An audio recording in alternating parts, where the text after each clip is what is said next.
Hello, good morning to all of you. This is Dr. Karamveer, Assistant Professor of History, SK Government College कमाली इन Rewari district. साथियों, आज हम Mesopotamia की सभ्यता के बारे में पढ़ेंगे। मेसोपोटामिया की सभ्यता जो कि एक कांस्य युगीन सभ्यता है और ये सभ्यता लगभग उसी दौर में पनपी जिस दौर में पूरे विश्व में 3 महान सभ्यताओं का जन्म हुआ था। एक सभ्यता मेसोपोटामिया, दूसरी भारतीय क्षेत्र में हड़प्पा सभ्यता और तीसरी अफ्रीका महाद्वीप में मिस्र की सभ्यता। तो इन तीनों सभ्यताओं को कांस्ययुगीन सभ्यताओं में गिना जाता है क्योंकि इस दौरान मनुष्य ने सबसे ज़्यादा कांस्य धातु का प्रयोग किया जो कि तांबा और जस्ते को मिलाकर बनाई जाती थी। इस कांस्ययुगीन सभ्यता मेसोपोटामिया को समझने से पहले इसकी एक बैकग्राउंड, एक पृष्ठभूमि मैं आपको थोड़ा बताना चाहूँगा कि मानव उत्पत्ति के क्रम को जब हम प्रारंभिक दौर को देखते हैं, अध्ययन करते हैं, तो मोटे तौर पर इसको 3 भागों में बांटा जाता है। पुरापाषाण काल, मध्य पाषाण काल और नवपाषाण काल। आमतौर पे माना जाता है कि 10,000 ईस्वी पूर्व के लगभग नवपाषाण काल के दौरान महत्वपूर्ण परिवर्तन हुए थे और धीरे धीरे नवपाषाण काल के बाद पूरे विश्व में अलग अलग स्थलों पे अलग अलग तरीके से एक नई सभ्यता का जन्म हुआ जो थी ताम्र पाषाणिक सभ्यता, कैल्कोलिथिक सिविलाइजेशन या कैल्कोलिथिक एज जिसको बोलते हैं। इस दौरान मनुष्य ने पाषाण काल को छोड़ा नहीं, पत्थर का प्रयोग करता रहा, लेकिन पहली बार मनुष्य ने अपने जीवन में धातु का प्रयोग सीखा और पहली धातु जिसका परिचय इंसान से हुआ वो थी तांबा। इस कर्म में आगे ताम्रपाषाण से अगला जो स्टेप था, लगभग आज से ये समझो कि 6,000-5,000 वर्ष पूर्व मनुष्य ने इसी तांबे के अंदर एक नई धातु जस्ता यानी कि टीन को मिलाकर एक नई धातु तैयार की जिसको कांसा कहा गया। तो ये जो काल था कांस्य युगीन सभ्यताओं का काल, इसी में मेसोपोटामिया एक सभ्यता रही है। जहाँ तक मेसोपोटामिया सभ्यता की ज्योग्राफिकल लोकेशंस की बात है, जैसा कि आप मानचित्र में देख रहे हैं कि जो मेसोपोटामिया जो शब्द है ये 2 शब्दों से बना है। मैशो जिसका मतलब होता है मध्य, बीच में, और पेटामस या पोटामिया जिस शब्द से बना है इसका मतलब है जल या नदियों के संदर्भ में है। ये तो मोटे तौर पर मेसोपोटामिया का अर्थ हुआ कि 2 नदियों के या नदियों के जल के बीच का क्षेत्र। जहाँ तक इसकी वर्तमान भौगोलिक स्थिति की बात है तो मेसोपोटामिया की सभ्यता जैसा कि आप देख रहे हैं कि वर्तमान इराक क्षेत्र में, मोटे तौर पर पश्चिमी एशिया के इराक देश जो फिलहाल है उसमें 2 बड़ी नदियां जो आज भी बहती हैं, दजला और फुरात। दजला जिसको इंग्लिश में टिग्रिस कहा गया है और फुरात को यूफ्रेटस।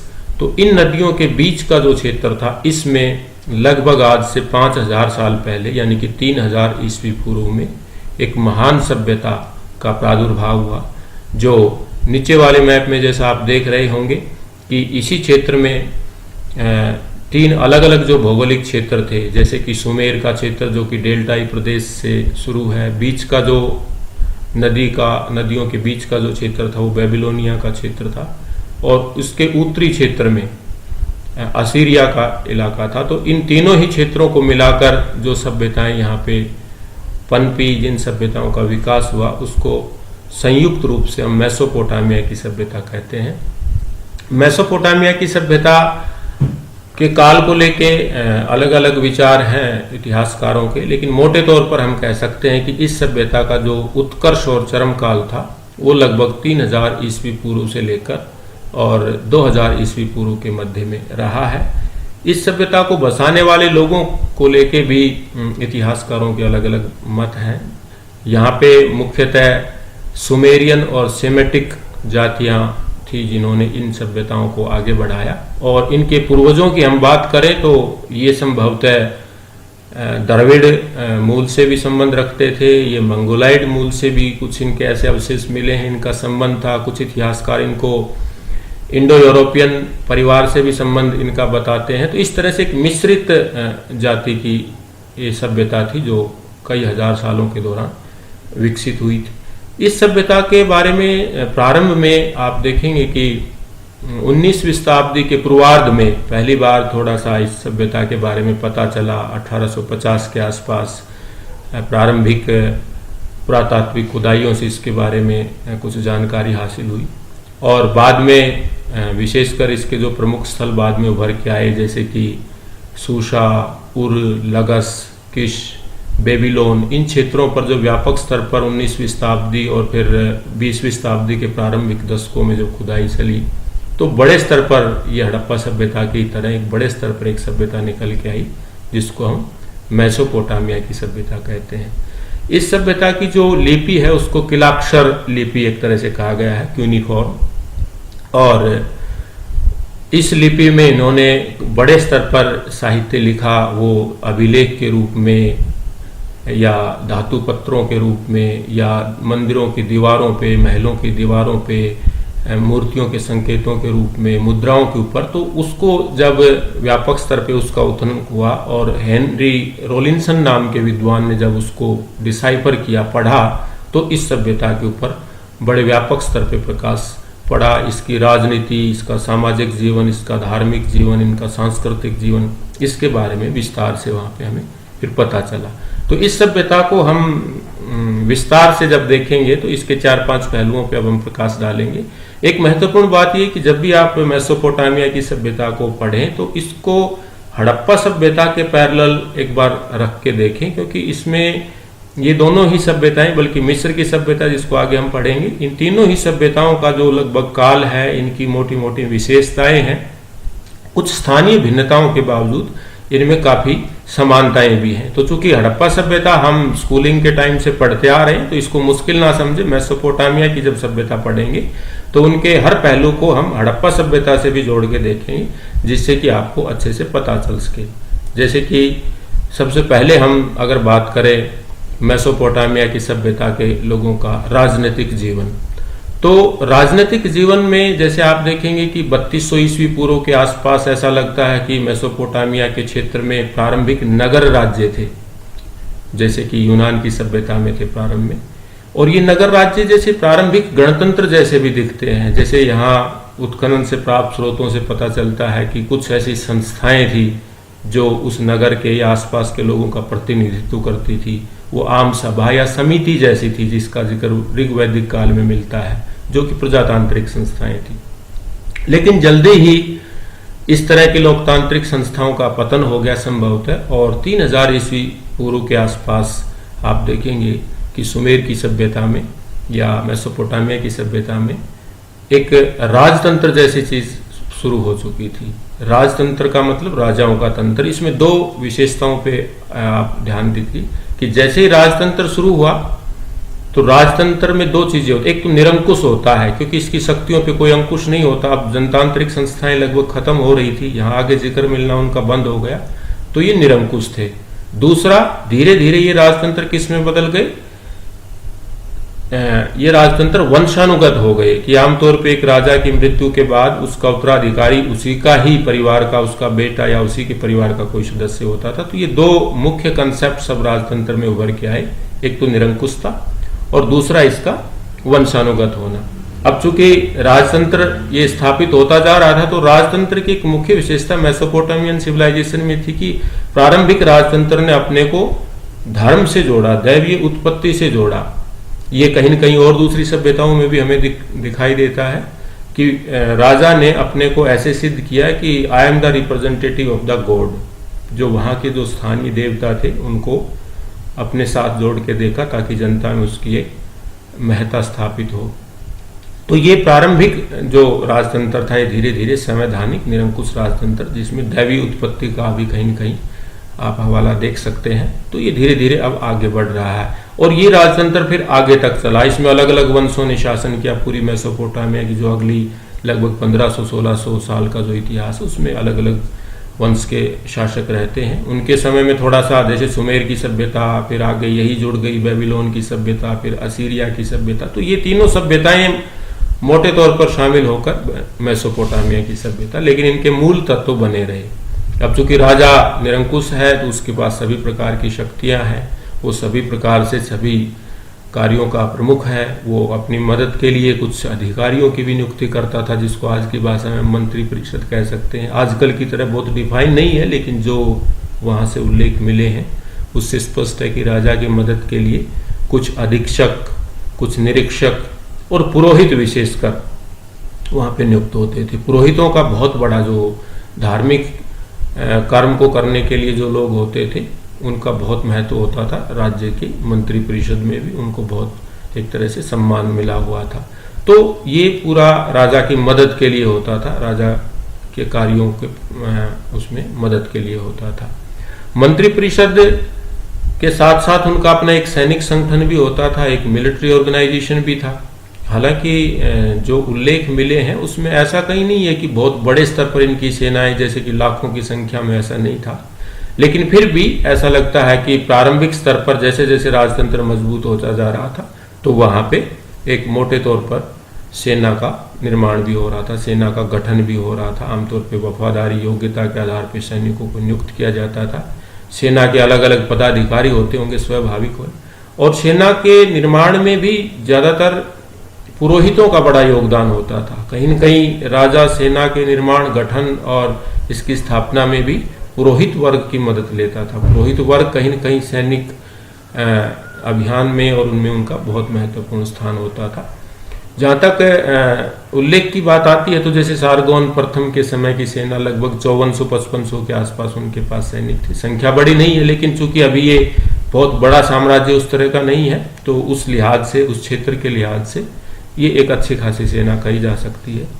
सेना के अपने लड़ने के तौर तरीके, उसके हथियारों में जैसे कि तलवार है, ढाल है, धनुष बाण है, फरसा है ना, इस तरह के ज्यादातर हथियारों का प्रयोग होता था। भाला, एक महत्वपूर्ण बात कि यहाँ पे सर को बचाने के लिए, सैनिक के हेड इंजरी को बचाने के लिए वहाँ चमड़े के टोप और धातु के टोप यानी कि हैट भी बनाए जाते थे, ये पहन के रखते थे। और काफी बड़े स्तर पर जो है इस तरह के हथियारों का निर्माण, चूंकि धातु से इनका परिचय था तो ये करते थे। जहां तक इनकी न्याय प्रणाली की बात है, स्वाभाविक है कि जब धीरे धीरे जैसे जैसे राज्य का स्वरूप बढ़ रहा है तो न्याय प्रणाली भी उतनी ही विकसित होगी। तो मेसोपोटामिया की सभ्यता की एक अच्छी बात यह है कि बाकायदा शासक वर्ग ने पूरी कोशिश की कि न्याय के संबंध में लिपिबद्ध किया जाए कानूनों को। ऐसे हमें 2-3 उल्लेख मिलते हैं, जैसे कि सम्राट दूंगी के समय की और सम्राट हम्मुराबी जो कि आगे चलकर हुआ है, इन दोनों शासकों के समय की हमें बाकायदा लिखित कानून संहिताएं मिली हैं जो पत्थरों के ऊपर, धातु पत्थरों के ऊपर उन्होंने उस वक्त उकेरी थी। काफी डिटेल्ड है, इसमें हर प्रकार से न्याय के बारे में बताया गया है। राजतंत्र में आप सामान्यतः समझते हैं कि राजा सबसे बड़ा न्यायाधीश होता है, लेकिन राजा की मदद के लिए मेसोपोटामिया में पुरोहित वर्ग न्याय के क्षेत्र में भूमिका निभाता था। न्याय के जितने भी मामले होते थे वो आमतौर पे 2 भागों में बांटते थे, धार्मिक और गैर धार्मिक। और गैर धार्मिक में संपत्ति से संबंधित इस तरह के ज्यादातर मामले आते थे। न्याय दोनों तरह का था, कठोर भी था और नरम भी था। लेकिन यहाँ महत्वपूर्ण बात यह है कि न्याय वर्ग के आधार पर देखा जाता था, यानी कि जो उच्च वर्ग का व्यक्ति अगर कोई अपराध करता था तो उसको उतनी कड़ी सजा नहीं मिलती थी, लेकिन अगर दास वर्ग से वही अपराध होता था तो उसको कड़ी सजा मिलती थी। यानी कि higher the varna lesser the punishment and lesser the varna higher the punishment. जो वर्ण या वर्ग जैसे भारत में रहे हैं उस तरह से ये था, लेकिन सजा का अपना अलग अलग रूप था। सजा में आमतौर पे कड़ी सजाएं भी दी जाती थी, अंग भंग करना, मौत की सजाएं भी दी जाती थी। और कुछ ऐसे भी मामले होते थे जिसमें अपराधी को, जिसके खिलाफ अपराध किया है, उसको आर्थिक हर्जाना भी देना होता था, उसको कुछ मुआवजा भी देना होता था। तो इस तरह से आप देखेंगे कि वहां पे अपनी एक न्याय व्यवस्था थी। लेकिन ये सारी व्यवस्थाएं साथियों कब काम करेंगी, जब हम देखेंगे कि उनके आय के साधन क्या थे, यानी कि कर या राजस्व प्रशासन उनका कैसा था, रेवेन्यू कहाँ से वो कलेक्ट करते थे। तो मोटे तौर पर आप देखेंगे कि ज्यादातर राजतंत्र काल में, चाहे आप 20वीं शताब्दी तक आ जाएं, आय का सबसे बड़ा साधन भूमिकर होता था। जो उपजाऊ जमीन के ऊपर खेती करते थे वहां उन किसानों पे लगाया जाता था। आमतौर यहाँ भी 1/6 से लेके 1/3 के बीच कर लगाया जाता था। चूंकि ये 2 नदियों के बीच की सभ्यता थी, हर साल बड़ी मात्रा में उपजाऊ मिट्टी लाके नदियां बिछाती थी, पानी की उपलब्धता थी, तो यहाँ कृषि की व्यवस्था काफी अच्छी थी। साल में 3-3 फसलें पैदा की जाती थी। मुख्य फसलों में आप कह सकते हैं कि वहाँ पे अनाज के अलावा कपास जैसी फसल थी, तो अनाज का एक हिस्सा, उत्पादन का एक हिस्सा लिया जाता था कर के रूप में। इसके अलावा फल, सब्जियां, दूध या पशुओं के से प्राप्त जो चीजें वो भी कर के रूप में ली जा सकती थी। तो इस तरह से आप देखेंगे कि राज्य ने अपनी आय के साधनों को भी सुनिश्चित कर लिया था। करों की वसूली के लिए बाकायदा एक प्रशासनिक वर्ग था और वो प्रशासनिक वर्ग राजा की मदद करता था करों को वसूल करने में, जो केंद्र के स्तर पर उनको बता दिया जाता था। तो इस तरह से जैसा कि मैंने नीचे स्लाइड में दे भी रखा है कि पूरा एक जो पॉलिटिकल स्ट्रक्चर था वो धीरे धीरे अब वहाँ डेवलप हो रहा है, जिसमें सबसे ऊपर के पद पर राजतंत्र में राजा और उसकी मंत्री परिषद और नीचे के स्तर पर विभिन्न प्रकार के अधिकारी थे जो न्याय प्रणाली और कर प्रशासन से भी जुड़े हुए थे। जहाँ तक इसमें अगली बात आती है कि मेसोपोटामिया का समाज कैसा था, तो सामाजिक जीवन को भी समझने के लिए हमें देखना होगा कि समाज में किस तरह का वर्गीकरण था, क्योंकि सबसे पहले समाज में देखा जाता है कि क्या सब समान थे, तो वो तो असंभव सी स्थिति, आज भी आपको किसी समाज में ऐसा नहीं दिखाई देगा। समाज भी वहाँ पे वर्गों में बटा हुआ था। आमतौर पे वहाँ पे 3 वर्ग हमें दिखाई देते हैं। समाज का एक छोटा सा, जैसा मैंने नीचे एक पिरामिड में समझाने की भी कोशिश की है कि हमेशा एक समाज में छोटा वर्ग होता है, बहुत सीमित सा, कुछ % जिसमें लोग शामिल होते हैं, वो समाज का उच्च वर्ग था। उसके बाद एक बीच का, एक उससे बड़ा थोड़ा सा मध्यम वर्ग है, लेकिन सबसे बड़ा वर्ग कौन सा है, वो निम्न वर्ग है, जिसमें यहाँ पे मेसोपोटामिया में दासों की भी बहुत बड़ी संख्या थी। तो जहां तक समाज की बात आती, तो समाज में आप देखेंगे कि उच्च वर्ग में कौन लोग शामिल हैं, राज परिवार के लोग, राजा, उसके परिवार के लोग, राज परिवार से जुड़े हुए प्रशासनिक अधिकारी, पुरोहित वर्ग, इनका समाज में एक विशेष स्थान था। ये समाज का छोटा सा वर्ग था, लेकिन ये सबसे ज्यादा पावरफुल था, सबसे ज्यादा संसाधन संपन्न था। इसके अलावा जो बीच का वर्ग है, मध्यम वर्ग है, उसमें आप देखेंगे कि जो स्वतंत्र नागरिक हैं, जो बड़े जमींदार हैं, या जो बड़े बीच के दर्जे के जो अधिकारी हैं, व्यापारी वर्ग है ना, पढ़ा लिखा वर्ग है, जो हिसाब किताब रखने का काम करता था, वो मध्यम वर्ग में आता था। लेकिन सबसे बड़ा जो मेसोपोटामियन सोसाइटी का वर्ग था संख्या के आधार पर, वो था दास वर्ग या निम्न वर्ग। इसमें कौन आएंगे, इसमें वो लोग हैं, वो किसान है जिनके पास या तो बहुत कम जमीनें थी या जमीनें थी ही नहीं, अर्धभूदास जैसी स्थिति के थे। दास वर्ग इसमें सबसे बड़ा है। इसमें कारीगर हैं, इसमें मजदूर हैं, इसमें और दूसरे जो हस्तशिल्पी हैं जो अपना मजदूरी करके काम चलाते थे, अपना उत्पादन छोटा मोटा करके काम चलाते थे, वो सारे इस सामाजिक वर्गीकरण में सबसे नीचे के स्थान पर थे। और ये सबसे ज्यादा संभवतः शोषित भी रहे होंगे, क्योंकि यही उत्पादन का सारा कार्य करते थे और फिर ऊपर के स्तर पे जो लोग थे वो इनसे कर लेते थे।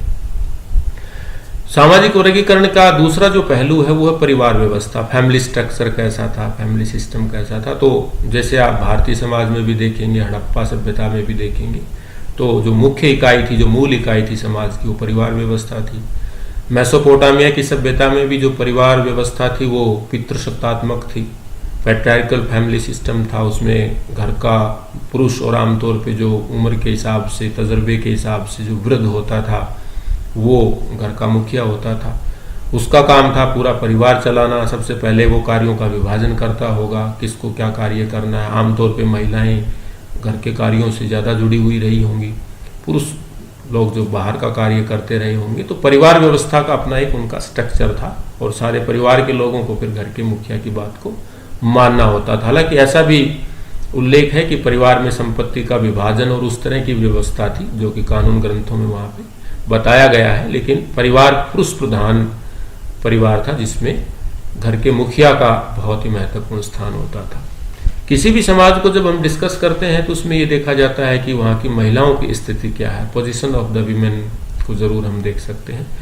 तो मेसोपोटामिया की सभ्यता में आप देखेंगे कि कुल मिला के जो अब तक विवरण मिले हैं, जिस तरह का वहाँ से स्रोत मिले हैं, कि महिलाओं की स्थिति ठीक ठाक थी। बहुत अच्छी हम नहीं कहेंगे, लेकिन ठीक ठाक थी। ठीक ठाक हम किस आधार पे कह सकते हैं कि एक तो ऐसा उल्लेख मिलता है कि महिलाओं को संपत्ति में अधिकार था, जो कि एक बहुत बड़ी चीज थी विशेषकर उस काल की, कि अपने पैतृक संपत्ति में से और पति की संपत्ति में से भी उसको अधिकार था, जिसको वो किसी और को दे भी सकती थी। बड़ी महत्वपूर्ण बात थी।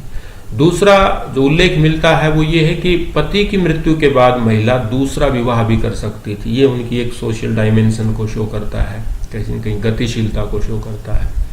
तो महिलाओं की स्थिति ठीक ठाक थी। कुछ समाज का जो उच्च वर्ग था, ऐसा लगता है महिला वहां पढ़ी लिखी भी थी, जो सामान्य जो पढ़ाई होती थी उस वक्त की, ऐसा लगता है कि निम्न वर्ग की नहीं लेकिन उच्च वर्ग की महिलाएं पढ़ी लिखी होती थी, ऐसा भी कुछ संकेत हमें वहाँ पे मिलता है। तो ये कुछ इस तरह का जो है कि जैसे दहेज की प्रथा थी जो सिद्ध करती है कि महिलाओं की स्थिति को हम बहुत ठीक भी नहीं कह सकते, लेकिन उसका एक दूसरा पहलू ये था कि दहेज में जो संपत्ति प्राप्त होती थी वो संपत्ति केवल उस महिला की समझी जाती थी, अपने हिसाब से अगर वो किसी को देना चाहे तो वो दे सकती थी। कुछ ऐसे पहलू हैं जो महिलाओं की स्थिति को ठीक वहाँ पे सिद्ध करते हैं। बाकी हम ये नहीं कह सकते कि बहुत अच्छी स्थिति थी। आमतौर पे वर्ग के आधार पर देखे जाए तो सबसे जो निम्न वर्ग था उसकी महिलाओं को तो इस तरह की सुविधाएं शायद नहीं होंगी, तो महिलाओं की स्थिति को हम वहाँ पे ठीक ठाक कह सकते हैं। जहाँ तक रहन सहन, पहनावा, खान पान की बात आती जो कि समाज का एक अभिन्न हिस्सा होता है, तो इसमें आप देखेंगे कि रहन सहन भी वर्ग के, खान पान और पहनावा सब वर्ग और व्यक्ति की आर्थिक स्थिति के आधार पर तय होते हैं। आज भी उस वक्त भी थे। जो समाज का उच्च वर्ग था उसका खान पान बहुत अच्छे स्तर का था, वो अच्छे कपड़े पहनते थे, बहुमूल्य आभूषण धारण करते थे, उनके घर का फर्नीचर बहुत अच्छा होता था, वो बड़े घरों में रहते थे। जैसे राजा का तो बहुत विशाल बड़े महल होते थे जो आज भी किसी न किसी रूप में वहाँ उपलब्ध हैं। जहाँ तक निम्न वर्ग की बात है उनके घर बहुत छोटे होते रहे होंगे, उनका पहनावा सादा रहा होगा, लेकिन समाज के सभी वर्गों में अच्छे से कपड़े पहनने का रिवाज था, विशेषकर आभूषण पहनने का। जैसा कि अगला पॉइंट भी है उसमें हर वर्ग वहाँ पे दिखता है कि वो आभूषण पहनना और ये सब चीज़ें रखता था। भोजन में सब तरह का भोजन है, लोग मांसाहारी भी हैं, शाकाहारी भी हैं। मांस में ज़्यादातर मछली, चूँकि नदियों के बीच की ये सभ्यता है तो मछली का प्रयोग किया जाता था। मछली के अलावा पशुओं से जो प्राप्त उनको मांस होता था उसका भी प्रयोग करते थे। ज़्यादातर लोग जो कि शाकाहारी में जो प्रयोग करते थे उसमें अनाज हैं, गेहूँ, जौ, चावल, दालें, फल, सब्जियां, ये सारे उनके भोजन का हिस्सा हैं। तो उनका भोजन उनके स्तर के हिसाब से था। जो उच्च वर्ग था वो बहुत ही बढ़िया उनका रहन सहन था। सामान्य वर्ग उससे, चूँकि उसकी अपनी आर्थिक स्थिति थी, उसके हिसाब से उन्होंने अपना व्यवस्था कर रखी थी। खुदाई में प्राप्त विभिन्न प्रकार के आभूषण और जो श्रृंगार से संबंधित, ये लोग सजने संवरने के बहुत शौकीन थे। हम ये कैसे कह सकते हैं, क्योंकि जहाँ उनसे मूर्तियाँ मिली हैं, उनके साहित्यिक उल्लेख मिले हैं, और विशेषकर जो कब्रों की खुदाई हुई है और जो घरों की खुदाई हुई है वहाँ से विविध प्रकार के आभूषण और श्रृंगार प्रसाधन मिले हैं। आभूषणों में वही वर्ग के आधार पर है, जैसे उच्च वर्ग, मध्यम वर्ग के जो सक्षम लोग थे, आर्थिक रूप से समृद्ध लोग थे, वो धातु के, बहुमूल्य धातुओं के आभूषण पहनते थे, सोने के, चांदी के, है ना। उसमें बहुमूल्य पत्थरों का प्रयोग भी होता था जो विदेशों से आयात करते थे। सामान्य वर्ग था, उसके आभूषणों में इतने बहुमूल्य चीज़ें नहीं होती थी, लेकिन वो भी जैसे चांदी के आभूषण पहनते थे या कांसे के आभूषण भी बहुत से वहाँ प्रचलित थे। और श्रृंगार को लेके बहुत ये जागरूक थे, श्रृंगार प्रसाधनों का बहुत प्रयोग करते थे, विशेषकर महिलाएं। तो वहाँ पे जो उत्खनन हुए हैं उनसे जो घरों से जो सामान मिला है उससे लगता है कि जिस तरह से आज जो भी श्रृंगार प्रसाधन जिस भी रूप में है, चाहे वो बालों को सजाने के लिए हो, चेहरे को सजाने के लिए हो, वो सभी प्रकार के संसाधन ये प्रयोग करते थे श्रृंगार के। विशेषकर आप देखेंगे कि अगर मैं श्रृंगार की बात करूं तो एक रानी की जो कब्र को खोदा गया है तो उस कब्र से एक बहुत बड़ी श्रृंगार पेटिका मिली है जिसमें उसके सोने चांदी के आभूषण भी रखे गए हैं। उसमें विविध प्रकार के पाउडर, क्रीम, इत्र, वो सब उसमें रखे गए थे। तो श्रृंगार प्रिय लोग थे। पुरुष लोग भी सजने संवरने के शौकीन थे, विशेषकर पुरुष अपने बालों को केश विन्यास करके रखते थे, कम रखते थे, बाल संभवतः ऐसा है बहुत छोटे रखते थे, सिर के बाल या वो कटा के रखते थे, लेकिन दाढ़ी मूछों को बहुत अच्छे से व्यवस्थित रखते थे। और आभूषण पहनने के पुरुष लोग भी शौकीन थे, विशेषकर गले में, हाथों में इस तरह के आभूषण पुरुषों के द्वारा भी प्रयोग किए जाते थे। तो यहाँ देखेंगे कि श्रृंगार साधनों में भी विविधता है। समाज का एक हिस्सा होता है कि भाई मनोरंजन के साधन कैसे थे, लोग अपना इंटरटेनमेंट, मीन्स ऑफ एम्यूजमेंट क्या थे। तो जैसा आप हड़प्पा सभ्यता में भी आपने पढ़ा होगा कि श्रृंगार के साधनों के साथ साथ मनोरंजन के साधन भी जब हम देखेंगे तो उसमें विविध प्रकार के यहाँ तीज, त्योहार, उत्सव, चूँकि धर्म का बहुत बड़ा रोल था, एक बहुत बड़ा एक तरह से स्थान था इनके राजनीतिक सामाजिक जीवन में। तो विविध प्रकार के धार्मिक उत्सव रहे होंगे। उन धार्मिक उत्सवों पे मेले लगना, विशेष प्रकार की पूजा पद्धतियाँ, नृत्य, गायन, विविध प्रकार के वहाँ से संगीत के वाद्य यंत्र मिले हैं जो विविध अवसरों पे उनको बजाया जाता होगा, नृत्य किया जाता होगा। नृत्य की अवस्था में बहुत सी मूर्तियाँ, बहुत से चित्र मिले हैं, जिससे सिद्ध होता है कि वो मनोरंजन इस तरह के तरीकों से करते हैं। कुछ ऐसे भी संकेत मिले हैं कि जैसे ये लोग भी चौपड़ या शतरंज जैसा खेल संभवतः खेलते रहे होंगे। इसके अलावा जैसे पशुओं की दौड़ है, पशुओं की लड़ाई है ना, इस तरह के भी इनके मनोरंजन के साधन रहे होंगे। बच्चों के लिए विशेषकर खुदाई में बहुत प्रकार के, विविध प्रकार के खिलौने मिले हैं, जिसमें देवताओं के जैसी मूर्तियां मिली हैं, पशुओं की मूर्तियां मिली हैं, पक्षियों की मूर्तियां मिली हैं, तो वो शायद सीटियां मिली हैं, इस तरह के खिलौने बहुत से मिले। गाड़ियां मिली हैं, मिट्टी की, पकी हुई मिट्टी की ठेला गाड़ियां मिली हैं, धातुओं की गाड़ियां मिली हैं, शायद लकड़ी जो कि अब तो गल चुकी है, नष्ट हो चुकी है, लेकिन चित्रों से पता चलता है कि बड़े स्तर पर लकड़ी से भी बच्चों के खिलौने और इस तरह की चीज़ें बनाई जाती थी। खेल कूद इनके मनोरंजन का एक हिस्सा रहा होगा। विविध प्रकार के खेल रहे होंगे, जैसे एक मूर्ति में ना कुश्ती लड़ते हुए योद्धाओं को दिखाया गया है, तो इस तरह के मेलों के आयोजन पे या विशेष उत्सवों पे इस तरह के खेल, विविध प्रकार के कंपटीशन, प्रतियोगिताएं इनके मनोरंजन में होती रही होंगी। वहाँ के समाज की एक जो विशिष्टता थी, जो वहाँ दिखती है, वो दास प्रथा को लेके थी, क्योंकि दास प्रथा वहाँ पूरा एक समाज का एक अभिन्न हिस्सा थी। और दास किस तरह से बनाए जाते थे? ज़्यादातर दास तो वो थे कि युद्ध के दौरान जो दूसरे क्षेत्रों से बंदी बना के लोगों को लाया जाता, तो वो दास के रूप में रहेंगे। या जिसने कर्ज ले लिया, वो चुकाने की स्थिति में नहीं है, उसको दास बना लिया जाता था। या किसी अपराध विशेष के लिए सजा के रूप में उसको दासता दे दी जाती थी। तो इस तरह से दास प्रथा मेसोपोटामिया की सभ्यता के समाज का एक बहुत संवेदनशील हिस्सा था। दासों की बाकायदा खरीद फरोख्त होती थी, दासों को बेचा और खरीदा जाता था। कई जगह उल्लेख मिलता है कि जैसे दास की भी बाकायदा कीमत थी, जैसे वहाँ जो मुद्रा का था शेकिल करके, तो दास आमतौर पे 20 शेकिल तक के दाम में मिल जाते थे। ये बहुत महंगा नहीं था, यानी कि एक कहीं न कहीं एक पशु से भी कम कीमत दास की वहाँ पे रखी गई थी। तो दासों की स्थिति काफ़ी दयनीय थी, ये कहा जाए तो बेहतर रहेगा कि दासता से मुक्त बहुत मुश्किल से होते थे, वो भाग नहीं सकते थे, छोड़ नहीं सकते थे। आमतौर पे दासों की जो अगली संतान थी वो भी दासता में ही जीवन गुजारती थी। हाँ, आर्थिक दासता अगर किसी की है तो वो कर चुकाने के बाद दासता से मुक्त हो सकता था। राजा किसी को दासता से मुक्त कर सकता था, अदरवाइज तो दासों की स्थिति बहुत ही दयनीय थी। उनका खाना पीना पहनना वो सब बहुत ही सामान्य स्तर का था, बड़ी मुश्किल से उनका जीवन यापन होता था और काफ़ी उनके जीवन में परेशानियां उनको भुगतनी पड़ती थी। तो इस तरह से आप देखेंगे कि मेसोपोटामिया का जो समाज है उसमें विविध प्रकार के आयाम हमें दिखाई देते हैं। मेसोपोटामिया की सभ्यता के लोगों का आर्थिक जीवन। साथियों, जब भी किसी सभ्यता, किसी समाज, चाहे आज के संदर्भ में हो, चाहे प्राचीन संदर्भ में हो, हम किसी समाज के आर्थिक जीवन को डिस्कस करते हैं तो 4-5 बातों के आसपास हमें देखना पड़ता है कि सबसे पहले उन लोगों का मुख्य व्यवसाय क्या था। तो जैसा आपने हड़प्पा सभ्यता को भी पढ़ा है कि मेसोपोटामिया की सभ्यता के लोगों का भी जो मुख्य व्यवसाय था वो कृषि था। कृषि उनका मुख्य व्यवसाय था, स्वाभाविक था, नदियों के बीच है, पानी की प्रचुरता है, उपजाऊ मिट्टी की प्रचुरता है, मैदान है। उन्होंने दलदलों को सुखा के कृषि करना सीख लिया है। इसके साथ साथ उन्होंने बांध बनाना, झीलों के द्वारा, नहरों के द्वारा खेतों तक सिंचाई के द्वारा पानी पहुंचाने की व्यवस्था सीख ली है। तो कृषि उनका मुख्य व्यवसाय था। जनसंख्या का एक बड़ा हिस्सा कृषि पे निर्भर था। कृषि में विविध प्रकार की फसल पैदा करते थे, साल में 3-3 फसल पैदा करते थे। हमारे भारत की तरह वो भी रबी और खरीफ जैसी फसलें थी, विशेषकर जैसे कि अनाज में गेहूँ, जौ, दालें, तिलहन, दलहन, ये सब वो उगाते थे।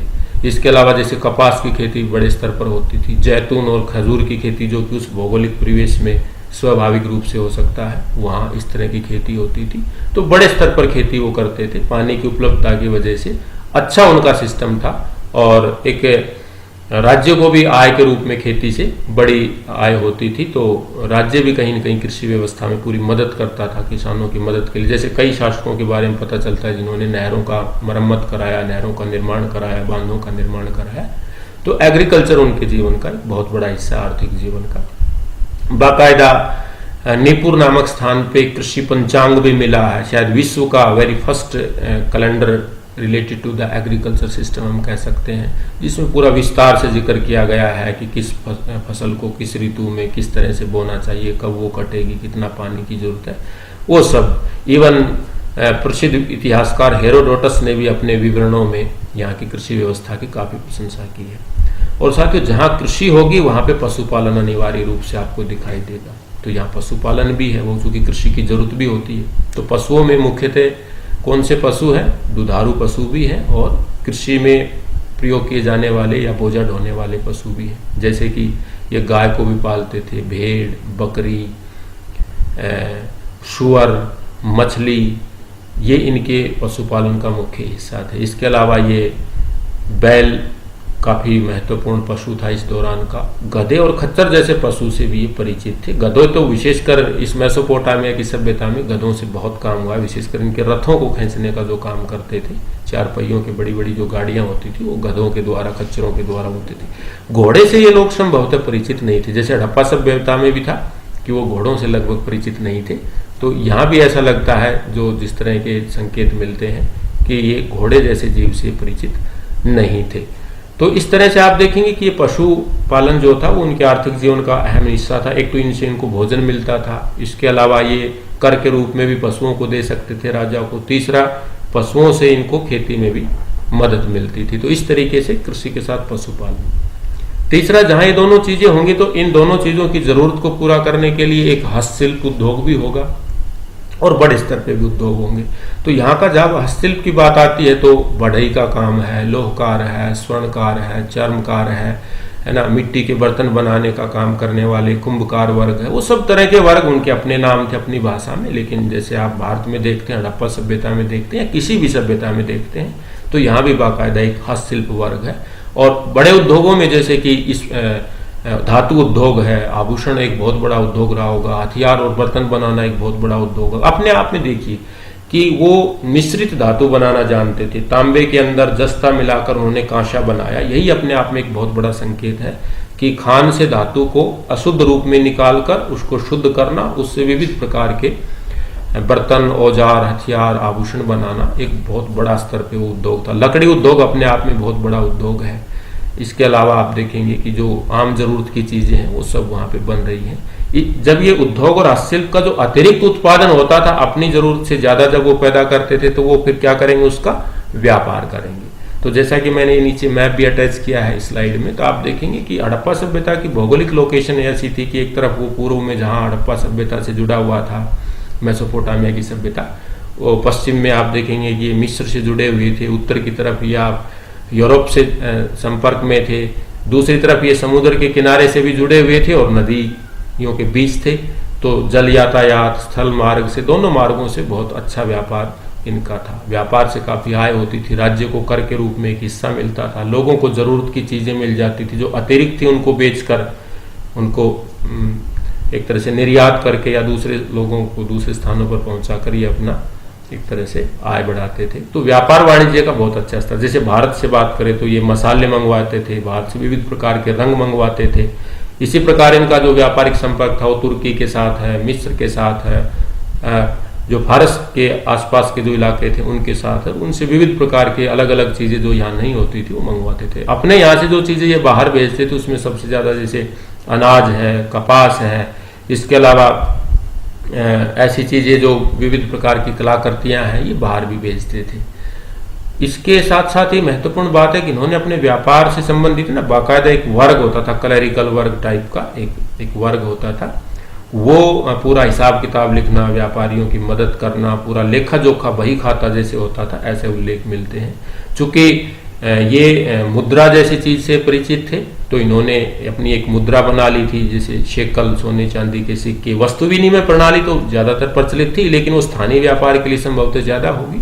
व्यापार वाणिज्य का एक पुख्ता सबूत ये है कि भारत के हड़प्पा सभ्यता के लोथल नामक स्थल से इस सभ्यता की जो बेलनाकार आकार की मोहरें हैं और इस सभ्यता से संबंधित कुछ ऐसी वस्तुएं मिली हैं जो संकेत मिलता है कि मेसोपोटामिया के लोगों का हड़प्पा के लोगों से संपर्क था। इसी तरह हड़प्पा सभ्यता से संबंधित बहुत सी चीजें यहाँ के जो मेसोपोटामिया के स्थल हैं, जैसे उर, लगस, बेबीलोन, है ना, इन स्थानों से वो मिली हैं। तो ये कहीं न कहीं आपसी संपर्क का भी एक तरह से संकेत है। तो व्यापार दोनों तरह का है, अंतर्राज्यीय भी है, आपस में भी व्यापार था, असीरिया, बेबीलोन, सुमेर क्षेत्र के लोग आपस में भी व्यापार करते थे, और अंतर्राष्ट्रीय व्यापार भी था जिसमें ये मिस्र, यूरोप के देशों से, तुर्की क्षेत्र से, फारस और भारत जैसे देशों से भी ये लोग जुड़े हुए थे। तो इस तरह से आप देखेंगे कि व्यापार का भी एक बहुत बड़ा रोल था उनके आर्थिक जीवन में।